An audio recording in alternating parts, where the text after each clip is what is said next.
So once a year, we usually do a big camping trek, usually for 6 or 7 days. Though due to various things, I couldn't do the whole trek this year.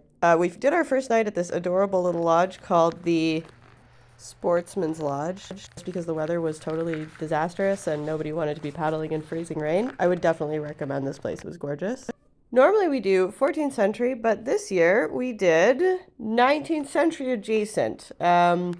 There was a movement to have a kind of a lighter camp, and since we have zero chill, we all decided to do mid 19th century, which people did a lot of camping in these clothes, so it is appropriate.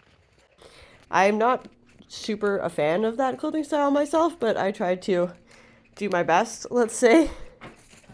We went out to Temagami, which is, we've been doing Algonquin for a few years, so Temagami was a bit different and really beautiful.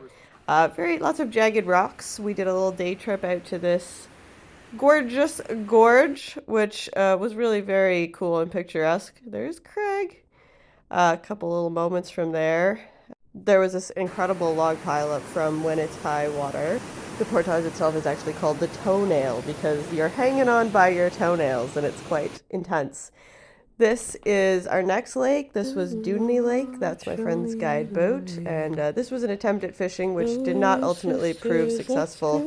I think it was a little too cold. But it was a beautiful campsite. And we had a very pleasant evening, and we had backup food, so that was okay.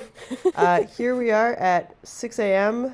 Gorgeous, just mist coming off the lake. It ended up being a really warm day, but that night I think it went down to close to zero. It was about 5 degrees Canadian Celsius. And here's another little moment from 6 a.m. And there's Kate and Craig looking very fashionable. Craig is a tailor, so he can really do the clothes properly.